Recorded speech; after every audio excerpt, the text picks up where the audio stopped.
We're live on Instagram. Welcome. Instagram and come on in. Welcome everybody again to our Thursday night special. Who's that band? Is it the Friday night special? Friday night special. Anyways, 38 special is a good band. So welcome to our installment every Thursday Facebook Live here for the Rockwall Veterans Business Alliance.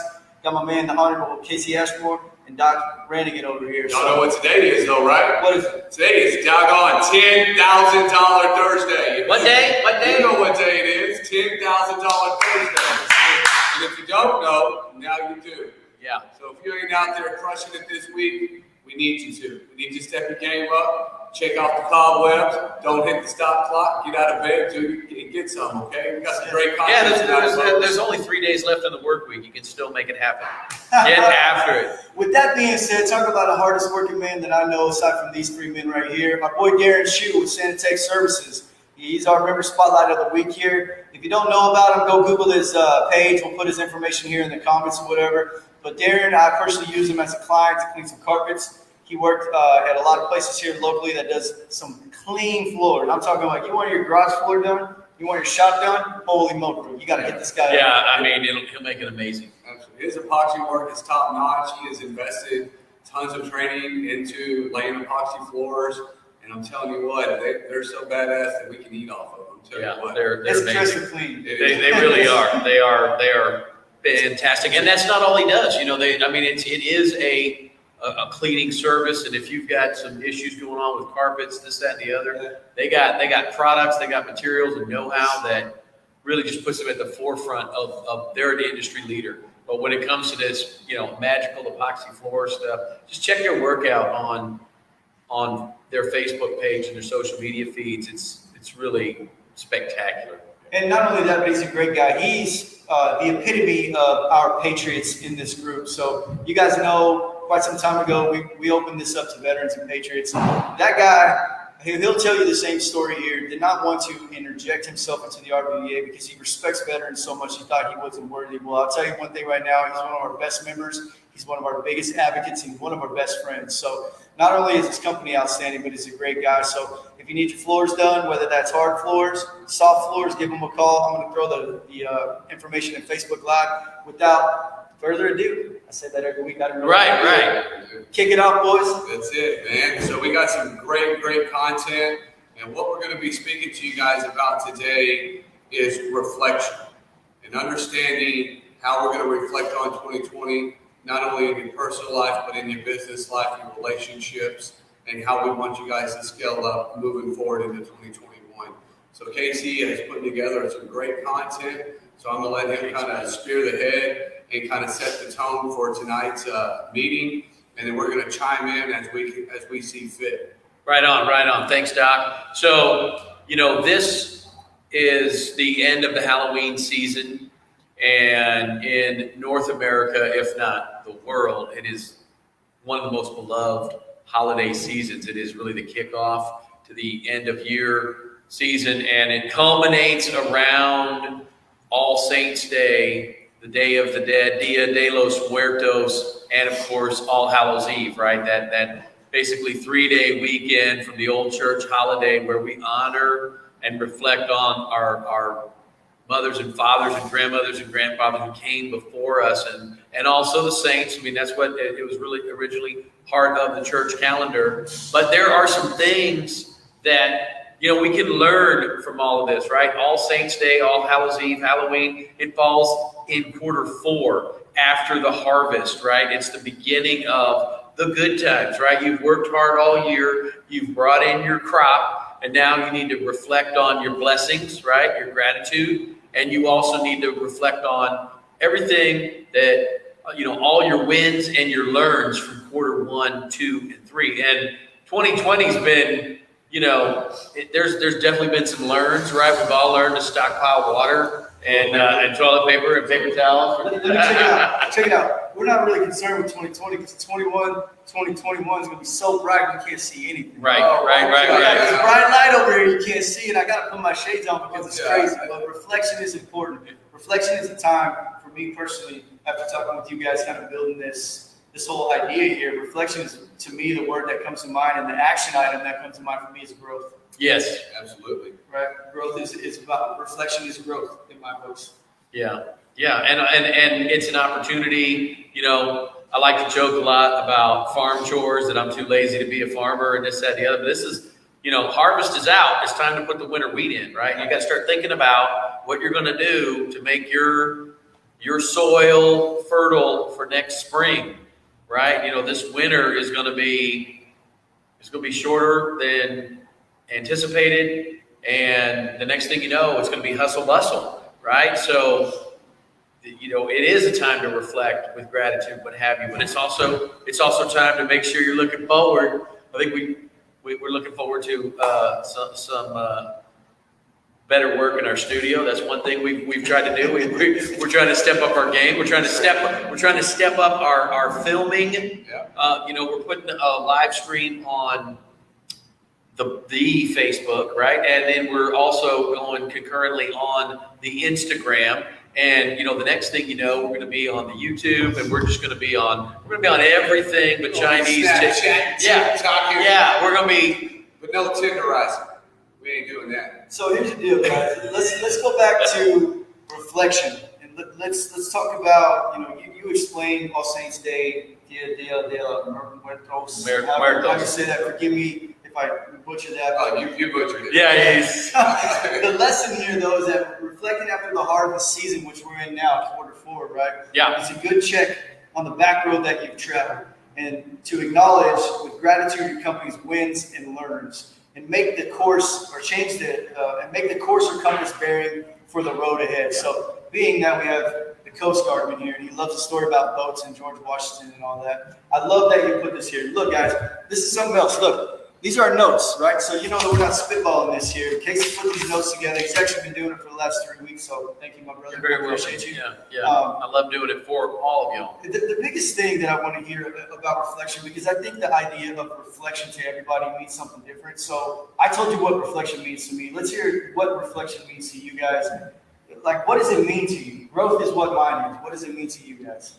Well, and you know, also, you know, guys, gals, anybody watching, Patriots veterans, you know, we want to see your comments in the box, right? We're gonna call on the audience. We want to hear from you as well. This is as much for you or more for you than it is for us. But you know, reflection to me is, you know, it's a time to honor and give, you know, thanks for all of the blessings. And I know that's hard for a lot of people to think about, like, man, how has 2020 been a blessing? But no, you gotta change your mindset. 2020 has been bombs out for most of us. Yeah, but there's a lot of people who, you know, I was in a big city.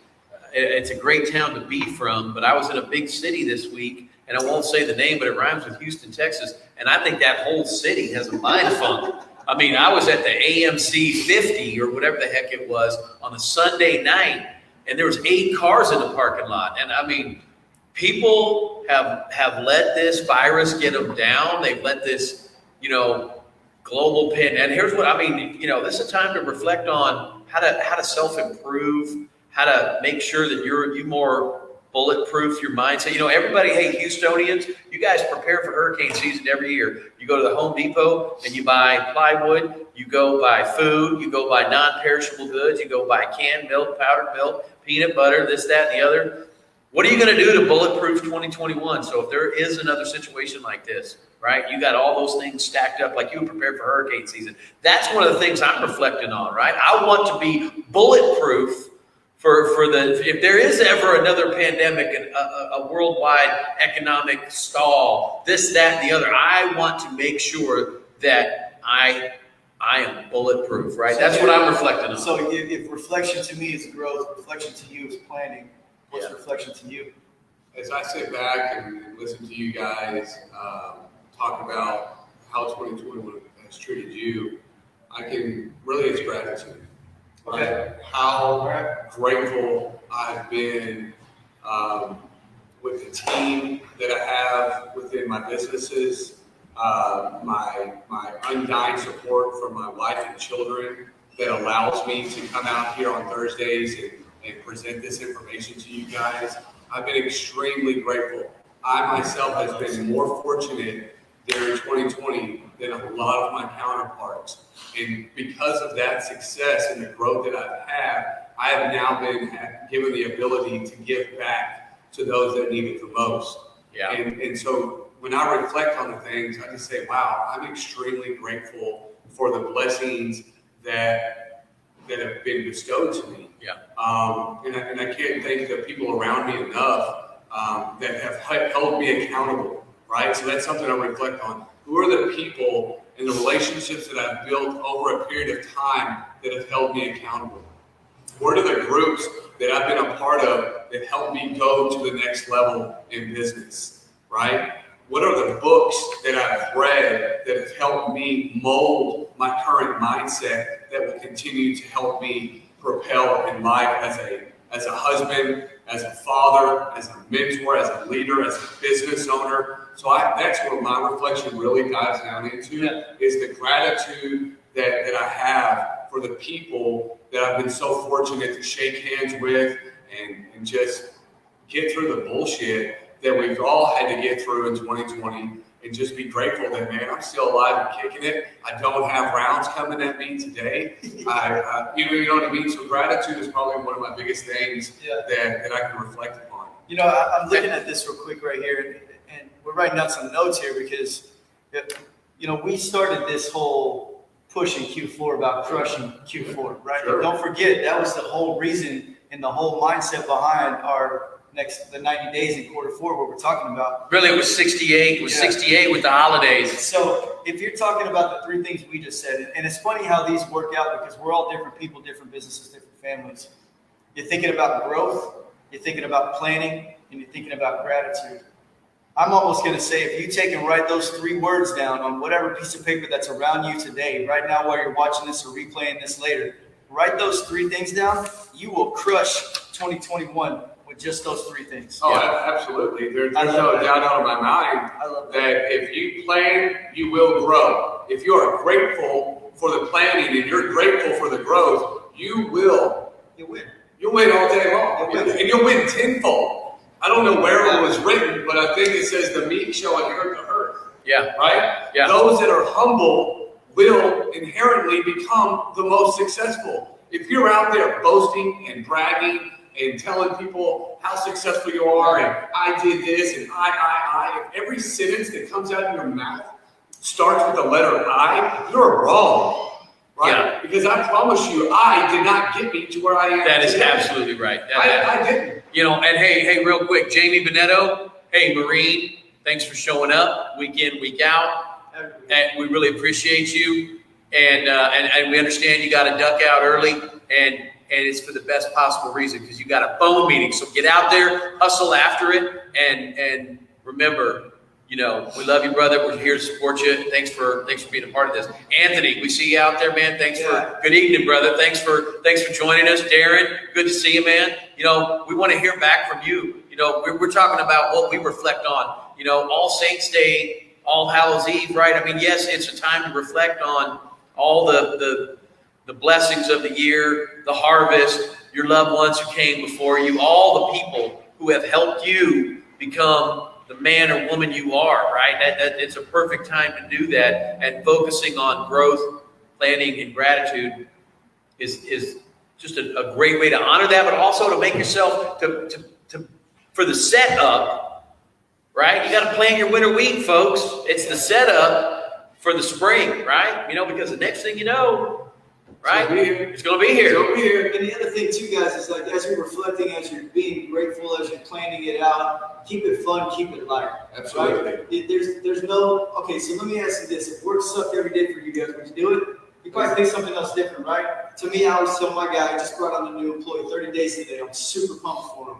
So excited for that. But I always told him, Hey, if you can survive 30 days with Jeff Skinner, dog, I mean, you just won some bets, dog. That's right. I mean, the over-under on that one. Yeah, I mean, you don't even want to know what the... Jared, if you're watching this, I wasn't kidding. You don't even want to know what Vegas gave the Alliance on the over-under as to whether he would make it. All I know is I lost my ass. Check it out.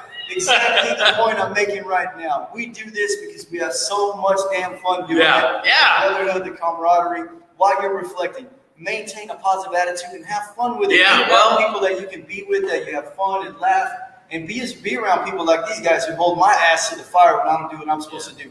That's the caveat. That's very critical, and I'll tell you that kind of leads us into our next.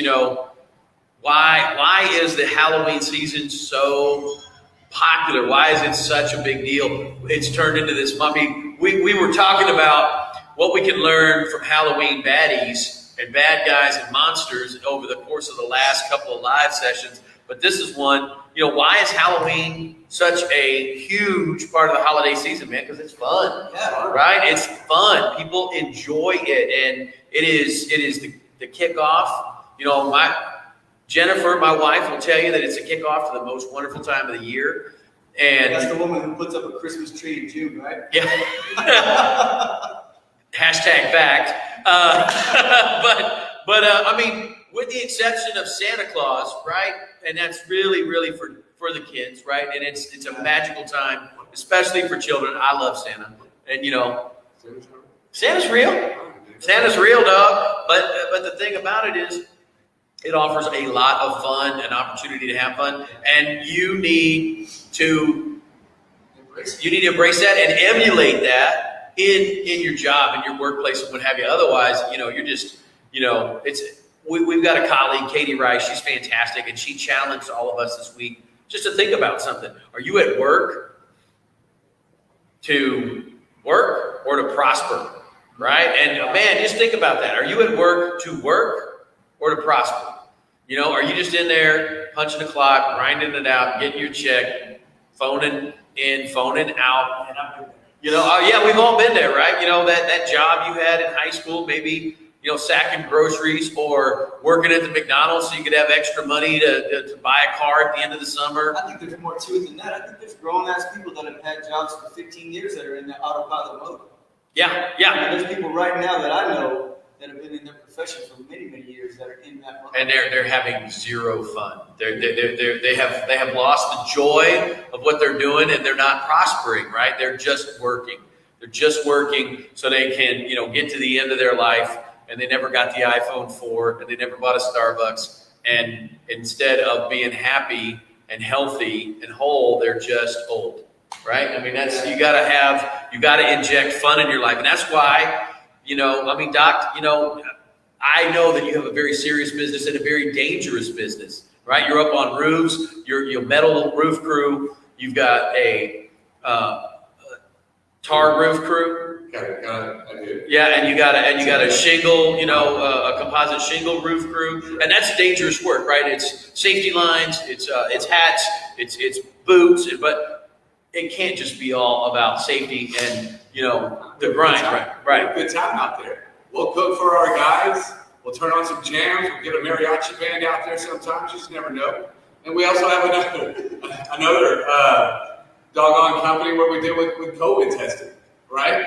Very dangerous, very high risk. But at the end of the day, when people come into my clinic and their fear of, oh my gosh, my kid, oh my gosh, this, oh my gosh, that, I really try to bring a different approach to the people that have been infected by COVID, right? I don't want these people to go home and live in fear, right? Yes, it's dangerous. Yes, you can become sick. Yes, it's a bunch of bullshit that the Chinese people let loose on the world. Absolutely.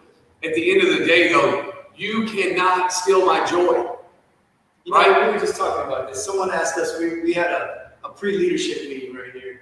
And one of the first things that who cares about the neighborhood was, they said, who do you think's going to win the election? Not one of us stopped and said anything, but it doesn't matter because we're still going to win. That's right. Yeah. That's right. Absolutely. That's what Doc's getting at, right? He still wants his clients to feel like they're winning, no matter the stress that's involved. Yeah. That's key, man. I love it. It's fun. I have a lot of people that work with me, and I bring a lot of energy. If you know me personally, I am a very high amped up individual. You say 30 days with me is tough. Yeah. If you look up the word ADD in the dictionary, you probably got Doc Randigan. He's got his ROTC picture. I'm telling you what, I'm all over the place. You can see me now. But without that energy, This is calm down, right? This is calm down.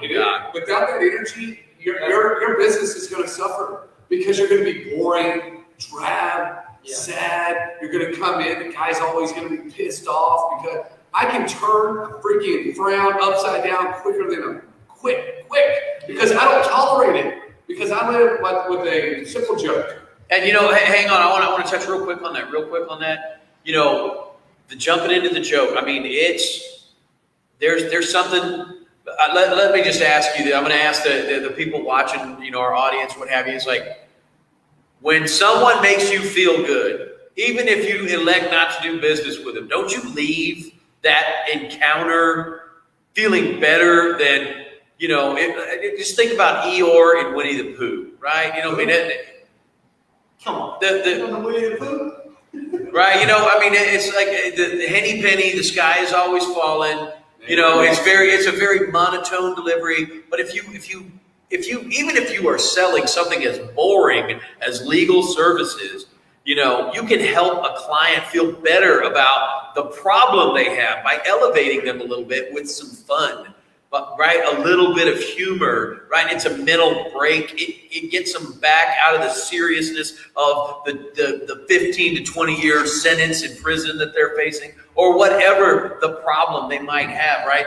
They've got a very expensive audiovisual problem trying to build out a new space, right? They got a roof problem that it's leaked in and destroyed $5 million worth of equipment that they just bought from Jeff Skinner. But connecting with them on a humorous level, you're not making light of the situation. Maybe you're making light of yourself, right? That's always safe. But you elevate them a little bit. You connect with them a little bit. You have a little bit of fun, maybe at your own expense, and then that makes them feel more comfortable because you made them feel good. That makes them feel more comfortable and more trusting about doing business and committing to do business with you, even if it's not that day. Right? Even if it's not that, that Jeff Skinner guy, man, he shot straight. He answered all my questions. He made me feel good. He's actually pretty funny, even though he's super serious and only listens to Megadeth. But, again, the thing is, it's all about connecting on a human-to-human level. So that way that person starts building trust in you and that they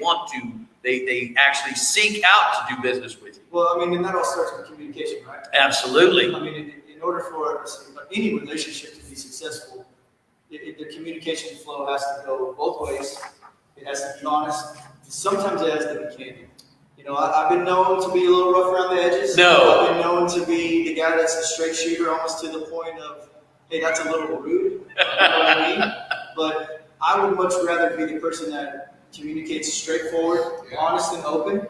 And then that person knows when I leave that room, okay, that dude's an ass, but he shot me straight. Hey, no negative self-talk. Or what 99% of the world says is, that dude's awesome. I love that guy. Yeah.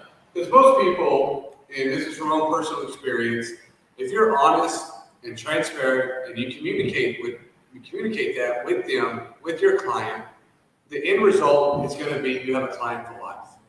But if you're over there and you're sugarcoating your mess ups and you're backstepping and you're saying, oh man, it wasn't me, it was my delivery driver. Oh man, it wasn't me, it was my guy. Oh man, my phone died. Oh, my kid got COVID.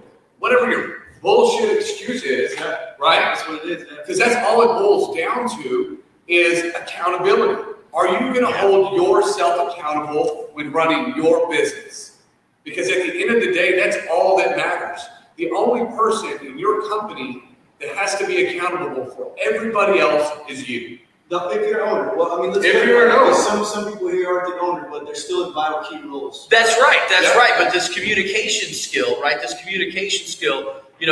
going to tell you something. One of the best pieces of advice I ever got from a mentor was, as a young attorney, kind of just starting out in the Dallas Metroplex, really didn't know anybody. And this older attorney was like, hey, we're going to go across the street. We're going to get a coffee, and we're just going to talk about what it takes, right? And he was trying to explain the difference of employment and performance and why that's critical. And the way he communicated to me, which I thought was so critical, was that he's like, every time you do a good job, that's a little paycheck right here in your heart, right? And that matters when you're an employee. your number one client is your supervisor. However, that performance it doesn't matter if you're working for somebody else, right? That performance that you rise to, you meet those challenges, you overachieve, you over-deliver, right? Those little paychecks, they go right here. And I love that analogy he gave. It's just a little paycheck to your heart. It's you got to think about yourself as Jeff Skinner Incorporated. And when Jeff Skinner worked for that company out in California, he was such a performer out there that, they wanted desperately to keep that relationship going, even if he started Black Level AV. They were like, we love you, dog. Don't leave us behind. We want to be a part of whatever you're doing because you have written so many paychecks right here and you've made so many customers happy. You're a big part of our wow, of our pizzazz. And so don't worry about that as it relates to being an employee. Continue to be great and strive for greatness in everything you do, but definitely communication. But Doc is dead on, because at the end of the day, we all talk to each other about our businesses, and a number of the folks that watch and listen to this that are RVB members, we all confide in one another. I am absolutely dead set on that truth that you're saying. At the bottom line, if you own your business, like we own our businesses here, there's no one under you that's taking that blame. Nope. Not a single time. If you fail, you learn. But if you fail, you take accountability for it. You don't blame your employees, because I was in a position with the previous company where something goes left, it didn't fall on the owner. It fell on me, right? And then what happens that there? Shit rolls downhill, like we always talk about. But why don't you go ahead and make yourself a better leader, a more valuable leader to the people under you, and own that, right? And praise in public and reprimand in private. Yeah, right. 100%. And another key thing with communication is tonality. Absolutely, right? Yeah. I have found through my years in business that if I smile when I speak, my tone comes over more appreciative. Absolutely. Right? Yeah. So, but if my tone is a little bit more stern, or if it's a lot of stuttering or backtracking, and I don't look like I know what the hell I'm talking about, the credibility factor goes away, right? So, and I know instantaneously. Exactly. And as a lawyer, Casey, I mean, shit, you go into a courtroom and you don't have your program or your speech or your defense in order, and you try to articulate what you want to, but you don't have it in check, right? And your tone comes across as offensive or lackadaisical or maybe just too much humor, right? Not everybody, there's a time and a place for humor, folks.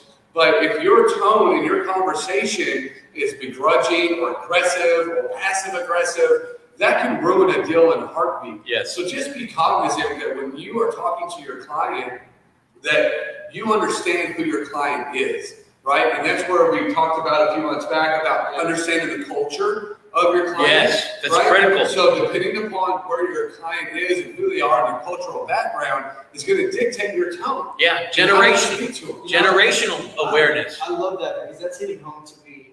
Yesterday, I went and had a meeting with a client. The client was a few minutes late. If you guys know me, if anybody knows me, drives me up the wall when people are late. Instantaneously, that quick, when he says, I'm running behind, my whole mental state of mind was pretty serious. Like, my time's not important. But I went in, he showed up, and I said, I'm going to push through this, and I'm going to be positive about this. Come to find out, some of the same people, some of the people that we hang with in the same circles. It ended up being a great meeting. You know why it was a great meeting? Because I changed my mindset. Yeah. I didn't let that guy's lack of value for my time affect my overall performance. Right. So you got to make sure you check yourself. And we call that in the military tact. Yeah. Be tactful with your words, because there's something that goes on in life, and you guys may know this. Once you say it, you can't get it back. Yeah. And sometimes those words hurt worse than you could ever imagine. And I'm speaking from freaking self-destruction over here. Like, I've done it, right? So we all have, right? We've all, an outburst of frustration, any number of those things. And, that's again back to what can we learn from the Halloween season about communication? Well,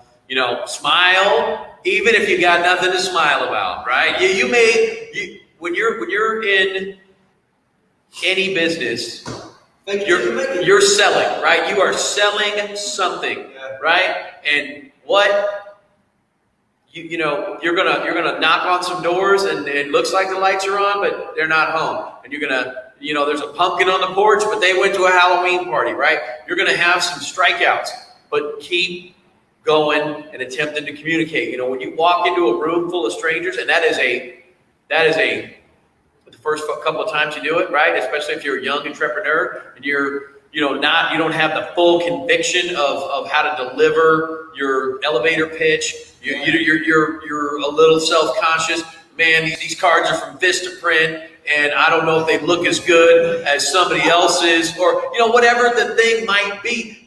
This suit is a little bit old. My ball cap is, it's not a mesh back ball cap. They're going to think I'm, some kind of goofball, whatever. Walk into that room like you own it. Yeah, right. But again, so the lesson from Halloween, right? Walk into the room like you own it, and ring that doorbell and say, "Hey, man, I want the Snickers." I want some candy, man. Right, and just keep doing it. You got to, with repetition, it gets easier, right? Well, I think I just had this conversation today with my guy, and he wants to be further than he is right now. So I said, pump the brakes. And I said, repetition breeds confidence. Yes. Right? The more you do something, the more efficient you become, the better you become at it, the more confident you are. And now you can take that confidence and project that on other people. Absolutely. And that in a room with new faces is big. That's a showstopper for some people, because you see Doc walk into a room. It's like he's been there and he's known everybody for 20 years. It's no really fear cool. in the world. Yeah, it's really cool to see that. Because there's a lot of people that can't speak in front of people. Yeah, they have a hard time. It's It's very tough, and they try to have that liquid courage. That doesn't help. It usually never helps. And don't go that route. You would get asked out of yourself. Been there. Yeah, right. Hey, Donnie, thanks for tuning in. Yeah. Jeffrey Lyons, thanks for tuning in. We want to hear from you guys. And, if you have any, questions or comments, it's one thing to be talking in a room full of familiars, right? We talk in front of each other all the time. And it's quite another one to walk into. Like, we had our first live meeting for the first time since the virus. And, there were faces in there. We knew many of them, but there were some brand new people in there. And it's kind of like going to the 8th grade dance, right? It's like everybody's up on the wall, and nobody wants to dance with the girls who are out on the floor, right? Everybody's like, "Hey, I'm not going out there. Are you going out there? Doc, are you going out there?" I'm going. Yeah. I'm going. But that there are some wallflowers who show up. It's their first time to an event. It's not only their first time doing an event, it's the first time that they've had an interaction with anybody on a group that big since the virus, right? So they're, But that's where communication comes in key. Yeah. Sometimes you have to step out of that bubble, Yeah. I've said this before, and I say it to you guys, change only comes in uncomfortable situations. And someone told me that years and years ago, and I have a core memory, but I remember that because it hit home to me. So if you're in that room, make sure you're communicating and take away one thing from every conversation you have and try to apply it somewhere, making yourself better. Right? Yeah. And be specific with your content. When you're talking to people, be specific about what you do. Yeah. Right? Yeah. And that's kind of our next topic. Yeah, that's our next topic. Before we head over there, I got one more quick thing about communications, about comms. We live in a life that our phones are a huge mode of communication. Yep. Email, Snapchat, Facebook Messenger, Instagram messaging, text messaging. It is hard to convey your tone in those messages, right? Very. And so we need to understand that in the world of technology, how do we incorporate our tone of our writing, of our text messages, to convey to the client that we're happy, joyous, and free, or that we're upset, or whatever. And I know it's crazy. I use a lot of them. I use emojis, right? I like to do a thumbs up, or I'll do a smiley face, or I'll put 3 American flags. That's what my little thing is. I put the 3 American flags. And that lets people know that, okay, cool, this guy is feeling this way. So don't be afraid to step out of your comfort zone when it comes to your text messages and your emails. Try to convey your tone any way you can Yes. To your clients or to anybody. Like, trust me, I did it to my old lady, and I just was like, sure. And, whoa. And, like, she read it as, like, sure, and I said it as, like, yeah, no big deal. But anyways, understand that the context that we send out via electronic messaging, we need to understand those carry a significant tone behind They it. do. So we need to be cognizant of that. And more importantly, once you write it again, like once you say it, You can't take it back. So if you feel like there's something you need to actually, if you feel like the message is important enough to where you need to relay how you're really feeling, probably don't want to do that over email or text. Right. And the best course of action, if possible, if there's an issue, let's say there's an issue you have to resolve, try to do that in person. Yeah. Do that in person because people often get text message tough guy. Yeah. Or Facebook warrior or whatever. Keyboard warrior? Yeah. And to be Comment honest, action ribbon. I'm telling you, Mike Tyson said it best, man. Like people don't, I forget the quote, but you know, a lot of people talk a lot of you know what, so they get punched in the face. Yeah. Right. So So get them out. be cognizant of how you're delivering your message. It's super important. I love that you brought that up because 90% of communications now is digital. It is. Yeah. A lot of businesses operate with that, especially now that we're at home or whatever the case Yeah, may be. we really are. We really We've lost a are. lot of the personal touch. And I even challenge you guys to go one step further. And this is what I do. People think I'm crazy. I will do a 30-second video of myself after I meet a client.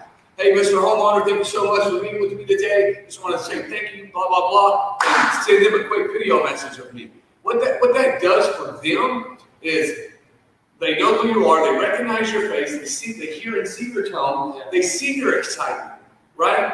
And the second thing is when you follow up with them, guess who they see? The ugly mug. And they're going to re-listen to what I said. And so they're going to be more prone. I become memorable, right? And we want to grow our business. We have to become memorable to our clients. Yes. And we have to do every trick in the toolbox at this day and age because our competition is only out there doing what Dude, they're doing. I tell you one thing. Go radio silent for a week in your business and see how quick people, I don't care how people love you, how much they love you.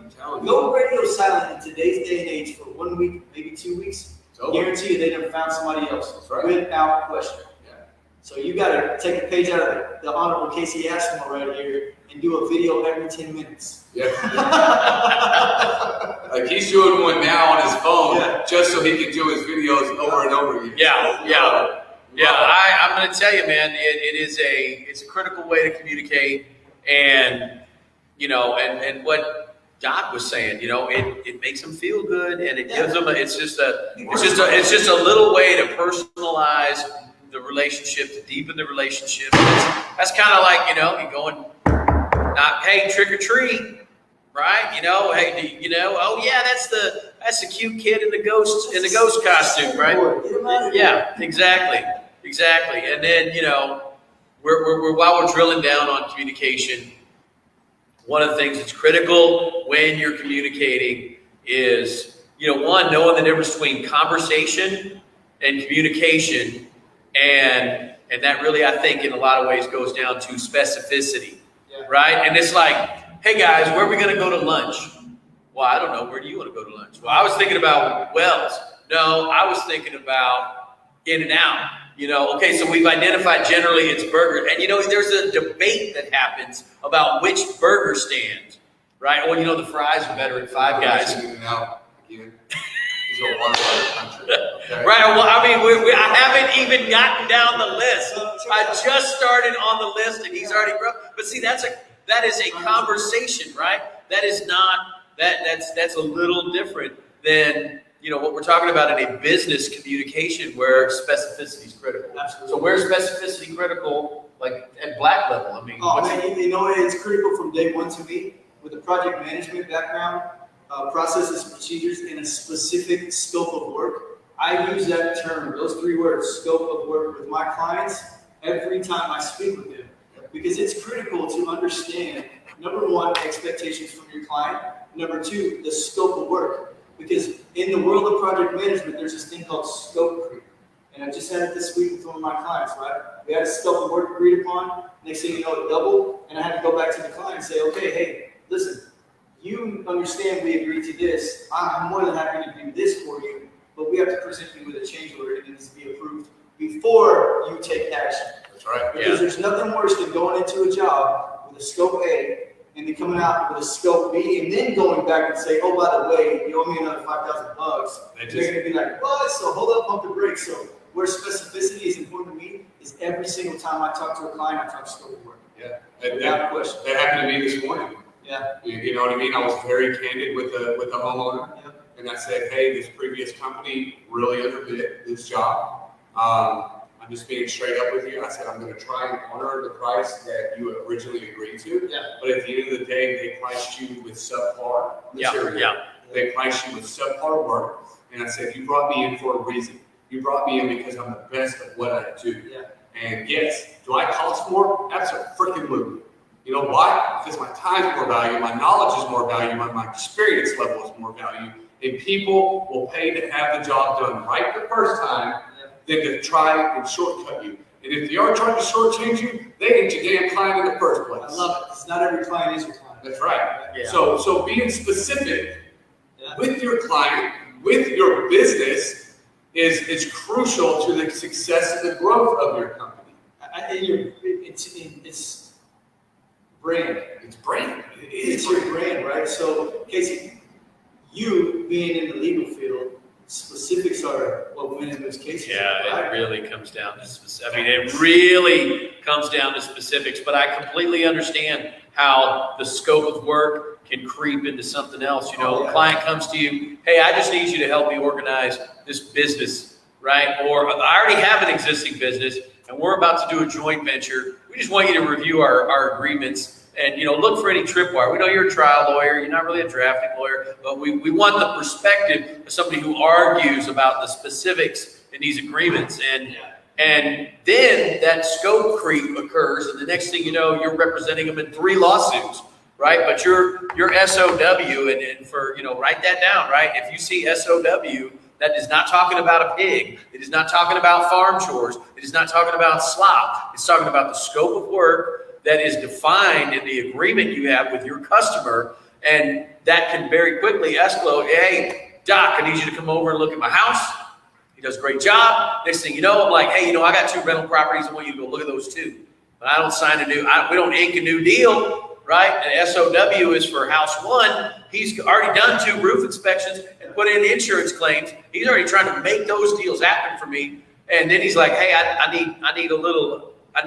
need you to become a client on these new properties. And you know, that customer might have, again, do it at the front end. The stitching time saves 9. Being specific at the front end is absolutely critical. And when it comes to specificity in, you know, was the light red or was it green, right? What were the road conditions dangerous or not? Specificity matters, right? And this is something that, you know, we can learn this from our kids, just observing our dadgum kids on Halloween. They walk up to a house, hey, trick or treat.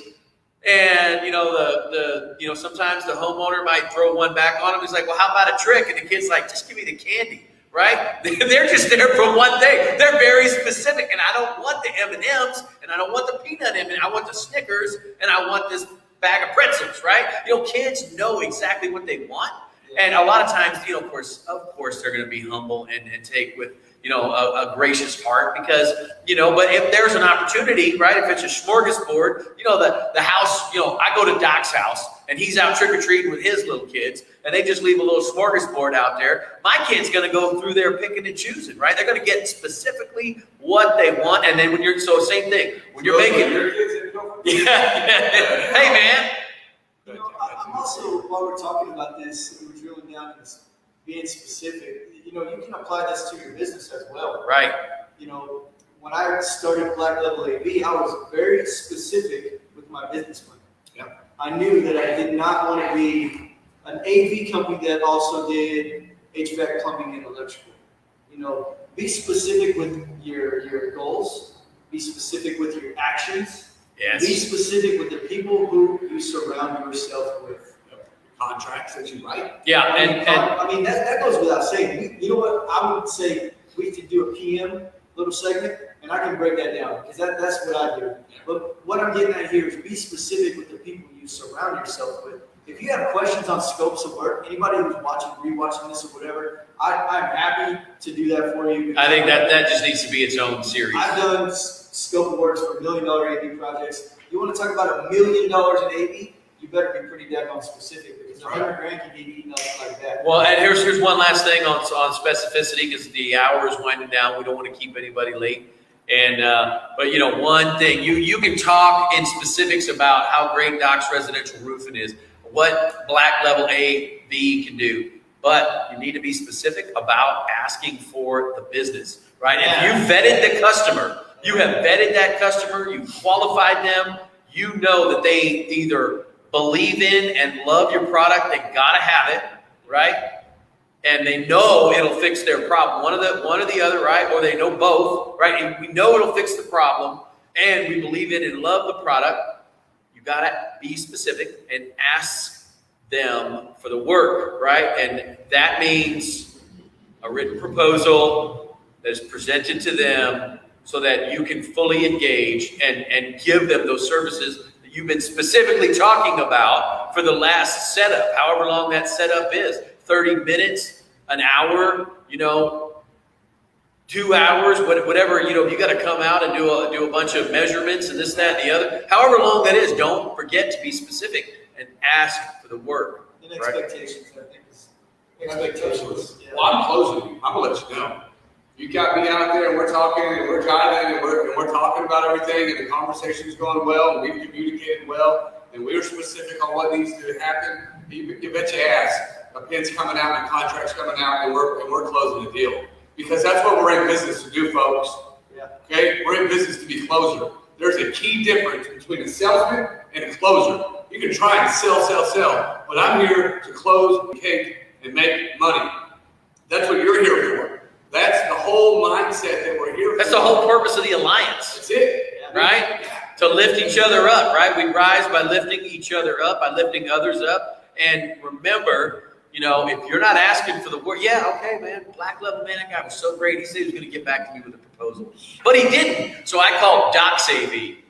Right? I mean, that's the thing. You got to be specific. You got to ask for the work. And, here's another thing. Sometimes, for whatever reason, you do present that written proposal. You do take that next step. You do make the effort to be specific and ask them to become a customer. And that doesn't happen. Well, what else can we learn from Halloween about that kind of situation? Well, you just go to the next house, pumpkin on the porch. I don't know. The lights are on, so I'm gonna knock on the door. It's a numbers game, right? If you want to go from the small little plastic Halloween guy full of candy to these teenagers were running around with pillowcases. Now, those kids, they had tenacity, right? They knew it was a numbers game. And I commend those little guys. My neighbor up the street, Teresa Azari, said, there's nothing wrong with teenagers trick-or-treating on Halloween because it means they embrace childhood over what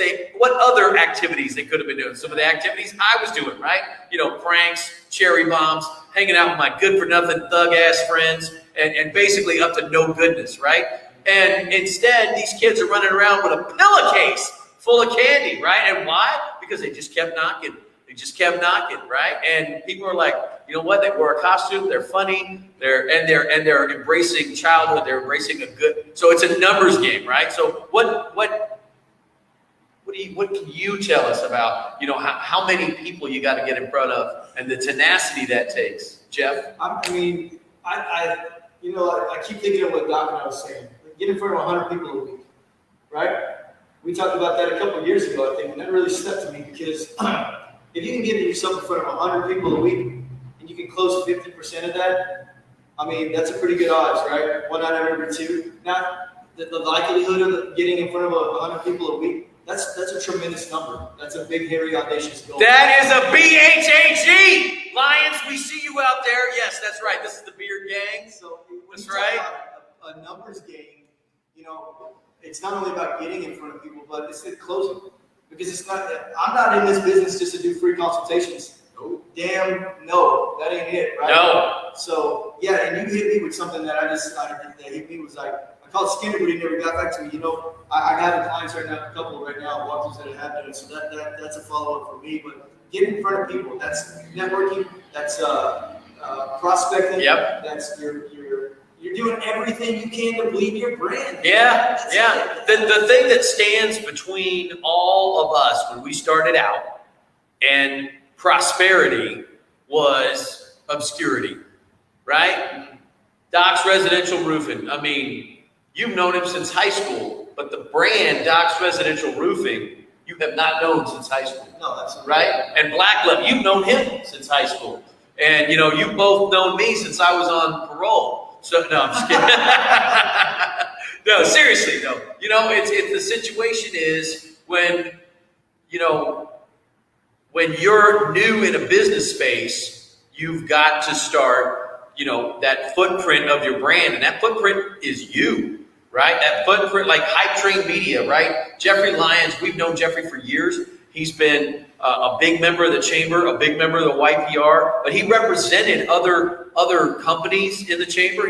But now he's representing his own brand, and that brand is starting to build. He's the CEO of his own life. Right, yeah, exactly. So it is all about, getting in front of people, and, it's a numbers game, right? Just keep knocking on that door, and you never know where that good and that kindness that you're putting out there, even if it's just a kind where you just listen to somebody who's having a tough day after work at the networking thing, and you just showed them a little bit of kindness, where that kindness is going to come back on the chain of life, right? Yeah, be kind to them, but then turn around and tell them, change your socks, drink some water, and suck it up. That's what you got to do. I'm going to tell you what. Quarter four.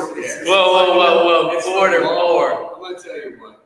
What has gotten me through the successes that I have is a little thing called the law of large numbers. Yeah. Okay? Yeah. Jeff hit the nail on the head. 100 people think I'm crazy. But if you take that large number of 100 and you break it down into its simplest form, 7 into 100 is whatever that number is. Right? He's hungry. He can't. And you know what? I am not about doing math. I went to law school because there's no math. Right? But even, right, so it's 25 people a day, 20 people a day, 15 people a day, 14. however many it is. 14 a day. 14 a day, right? We've got a math guy over here. I'm loving this Marine, right? Count by numbers. So anyways, so even though that number is extremely large, we take it and break it down into its simplest form. Achievable goal. Yes. Achievable goal, because it becomes a SMART goal, right? So it's specific, measurable, attainable, timely. You know what I mean? It's pretty smart and realistic. But so it's the law of large numbers. How do you talk to 100 people a week? You break it down and you try to talk to 10 people. You set your goal. If you hit your 10, you go to 15. Yeah. And the next thing you know, you've shook hands with thousands of people. Because I promise you, folks, I talk to everybody. When I was at Costco the other day filling up on gas, somebody says, "Man, I like your truck." I said, "No shit, I like your truck." I said, "Do you need a new roof?" He goes, "Absolutely." I said, "Great." We went out there, we buttoned them up, we took care of business. Yeah, you should. Swear to God, I cannot make this shit up, folks. That's a closer. It's the law of large numbers, because I chose to get out of my comfort zone, and somebody complimented me on something that I had, so I returned the compliment, and I began to make conversation. Yeah. I began to communicate. Obviously, he wanted to shoot the shit while I was filling up the gas, right? I'll talk to a person at the check register. I'll go out of my way. I won't even use the self-checkout because I want the contact with that person, because no does not mean no. No means not right now. Right. That is it. I talk to everybody. Yeah. Let's get our closing statement. About numbers. I love numbers. I'll eat numbers alive. Casey, why don't you close us out briefly on this last section here, and then I want to spend 2 minutes talking about our drive coming up. Yeah. Okay. So real quick, if you're that new person in the networking group, if you're that wallflower in the networking, if you're that person who is afraid to talk to somebody at Costco, like, man, why is that guy eyeballing my truck? I don't want to talk. Just think about what your children, or maybe your relative, what have you, see the kids in the neighborhood, they put on their Spidey suit, right? The next thing you know, man, they're Peter Parker. They're Miles Morales. They're up in a tree, right? I mean, they're web slinging superheroes, right? And it just takes just that, right? Just like that, you can be a completely new person, right? So exemplify that. That is something, emulate that. right? Right, emulate the great, right? It's like at the end of that new Spider-Man movie, anyone can wear the mask. Put on the mask, right? Armor up and go out there. Because if you are nervous at the Costco gas pump, like, why is that guy looking at my truck? And instead of being on the defensive, right? It's an opportunity to meet a new customer, make a friend, what have you, and then something good, really good, came from that. And just do it. I mean, just like that, you can change your mindset, right? Put your little superhero suit on and change your mindset. Growth, planning, gratitude, right? That's what we're going to wrap this up on. Then we got a very special message for our charity coat drive. Here's the deal. Take it away, Jeff. Plan to grow until you're grateful. That's right. If that's what you take away from tonight, plan to grow until you're grateful. Take that away and run with that. Write those 3 words down. I guarantee you, with the proper effort, enthusiasm, you're going to make it. And we're going to crush Q4, and we're going to keep going with it. And I'm telling you what. Get your numbers in, folks. That's it. The law of numbers. So, speaking of numbers, November 14th, right across the street from Doc's office here at Hemisphere Brewery, we're going to do our annual service project for the Lone Star Casa. It's very near and dear to all of us personally. Yep. We each have a different reason why we're going to do it. 14 November, you see it at the bottom of your screen. We're doing a winter coat drive. Bring hats, hoodies, blankets, socks, whatever it is that you think. New stuff. It has to be new, but something we can give to these at-risk youth that are going through some of the most trying times. You think you're having a tough time in 2020 because of COVID and politics and blah, blah, blah. Try being ripped out of your home, taken away from your folks, leaving with a trash bag, not knowing where you're going to go. So that's what we do every single year for Casas. We raise backpacks, we raise winter gear, we bring them financial donations for people who do it. Come, bring your ass to Hemisphere. 14 November, we're going to have s'mores, we're going to have fun. They got some root beer they're going to make. As far as RVBA members, I love that you guys are involved here. I'm going to challenge you guys to bring yourself plus 1 guest over there to come see us. Absolutely. We're all going to be there from 12 o'clock to 5 o'clock. This is the time I am calling on our RVBA members to stand up and support this effort. You guys got any closing arguments? No, thank you guys. Again, the only way this coat drive is going to be successful is by the amount of people that we reach. Exactly. Okay? It comes back down to the law of large numbers. There are more kids out there suffering today, and they don't have enough support. And there's more successful people in this doggone Rockwall County than I can shake a stick at. All right? So we need to get out here. We need to do the right thing when nobody's looking, and we need to do our part. Okay? We are in this world together.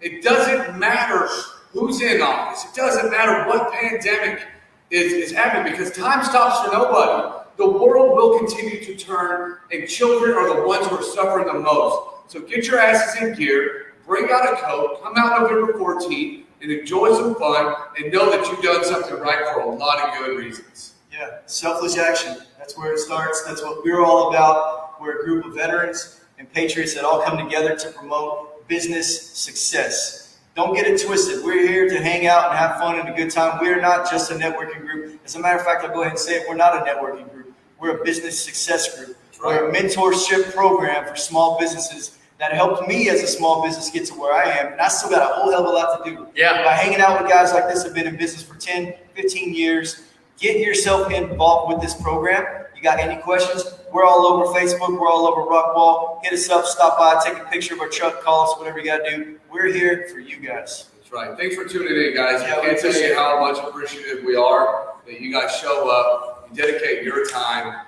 to listen to ourselves run. Hey man, Jeff, you nailed this, right? And so final thought from me.